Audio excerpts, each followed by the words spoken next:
kinukundin ako ang pambabastos ng Vice Presidente sa taong bayan. No, dahil umaasa siya na magkakaroon ng budget para sa 2026. Mas malaking budget pa nga ang hinihingi. Ngunit hindi man lamang humarap sa institusyong ito upang panindigan at ipaliwanag ang hinihinging budget. No? Isaalang-alang din po natin na ang mga kawani ng Office of the Vice President ay damay lang po. No?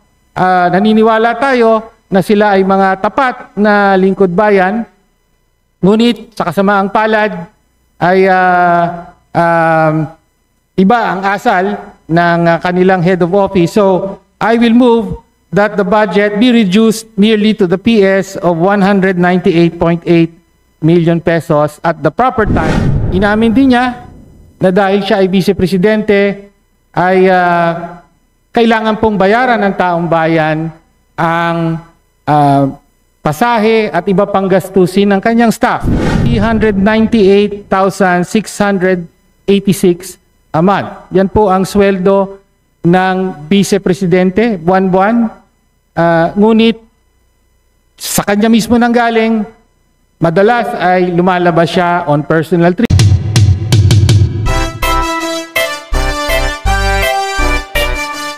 The representative from ACT Teachers Party List is now recognized. Maraming salamat, Ginoong Speaker, Ginoong Sponsor.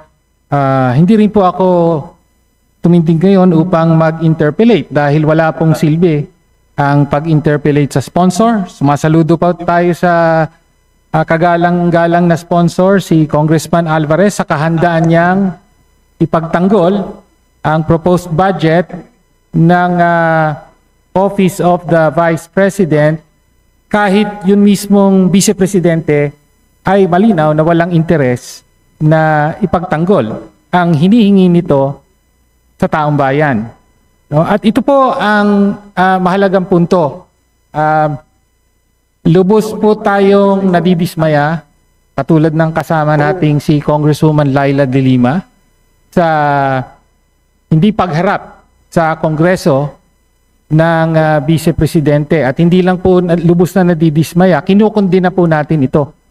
No? Dahil ang importanteng punto, ang proseso ito ay ang proseso kung saan ang mga opisyal ng gobyerno ay humaharap sa Kongreso upang humingi ng pahintulot na gastusin nila ang pera ng taong bayan.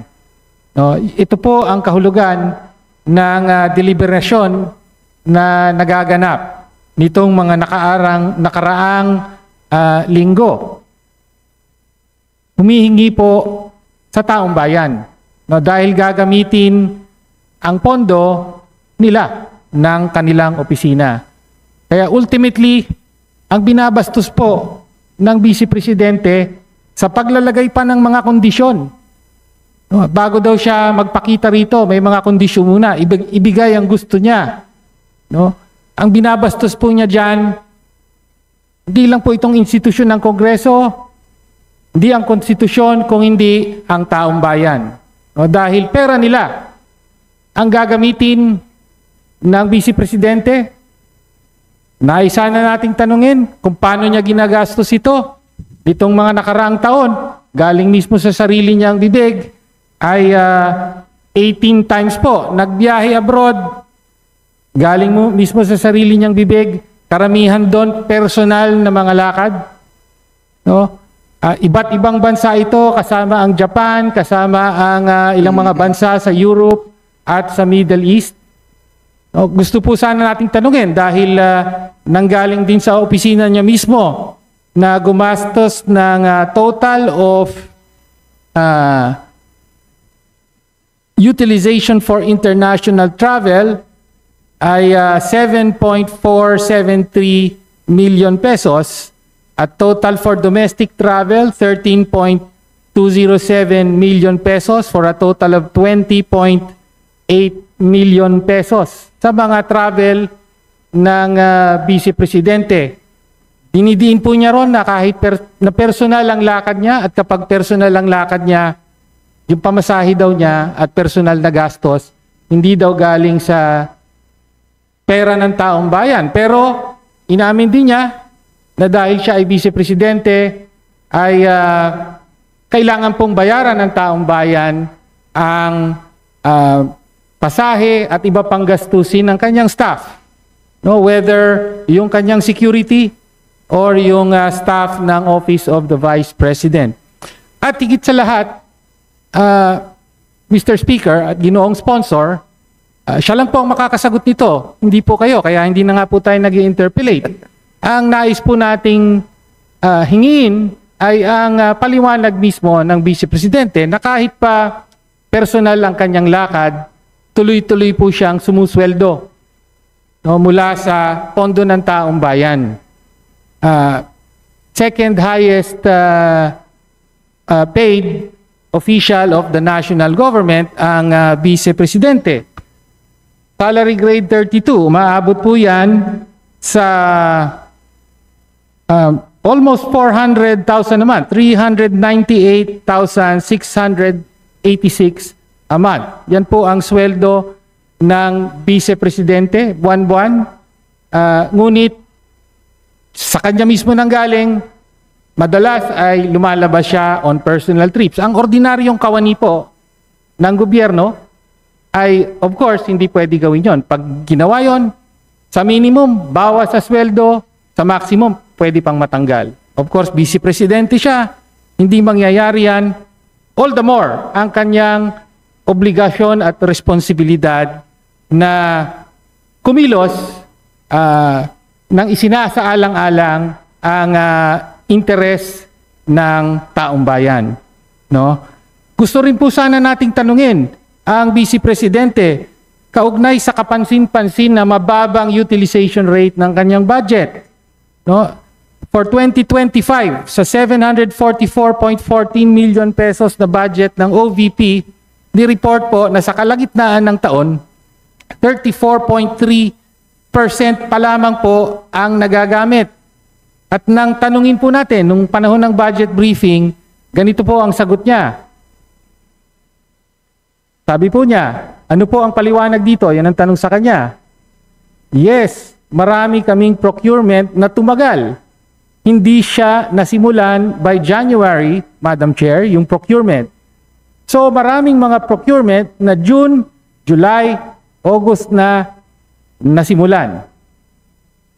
Yun lang po ang kanyang paliwanag. Mabagal na procurement. No? Gitna na ng taon ay wala pa raw procurement. Ang expectation po sa lahat ng mga opisina ng gobyerno na ang isubmit na budget kailangang handa ng ma-implement by January. No? Kaya mataas po ang hinihingi natin sa ibang mga ahensya. Hindi po obra yung kalagitnaan ng taon pa lang magsisimula ang procurement. Nais po sana nating i-relate sa naging performance din ng Vice President nung siya ay kalihim ng DepEd. Ganito rin po ang problema. Napakabagal na procurement. Kaya po, noong 2023, yung tanging taon na buo ang panunungkulan niya bilang DepEd Secretary, meron po siyang budget, ang DepEd, para magtayo ng 6,379 classrooms. Ang napatayo lang po ng DepEd ay 192. No? So kaya hindi po bago kung hindi tila isang padron yung napakababang utilization rate. No?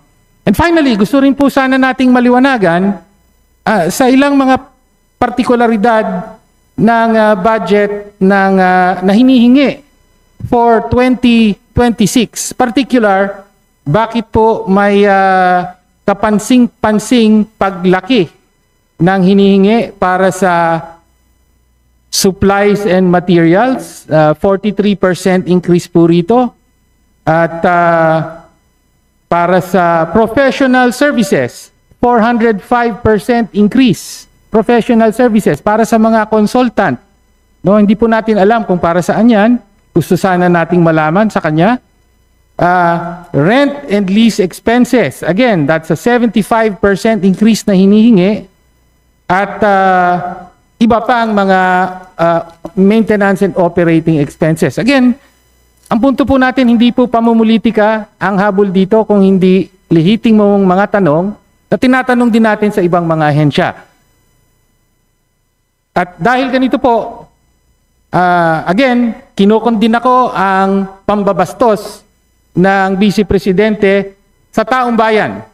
No, dahil umaasa siya na magkakaroon ng budget para sa 2026. Mas malaking budget pa nga ang hinihingi. Ngunit hindi man lamang humarap sa institusyong ito upang panindigan at ipaliwanag ang hinihinging budget. No? Kaya at the proper time, Mr. Speaker, ako po, I will move to reduce the budget of the Office of the Vice President for 2026. Ang inihingi po is a total of 902.895 million for 2026. I will move that it be cut only to the PS component. Ibig sabihin, yung pangsweldo lang po sa personnel. Bakit po? Dahil obligado po. No, habang nananatili silang mga empleyado ng gobyerno at isaalang-alang din po natin na ang mga kawani ng Office of the Vice President ay damay lang po. No? Naniniwala tayo na sila ay mga tapat na lingkod bayan, ngunit sa kasamaang palad ay iba ang asal ng kanilang head of office. So I will move that the budget be reduced nearly to the PS of 198.8 million pesos at the proper time, since the head of office herself has not deemed it necessary to defend the budget proposal of her office. So yun lang po, Mr. Speaker at ginoong sponsor, maraming salamat.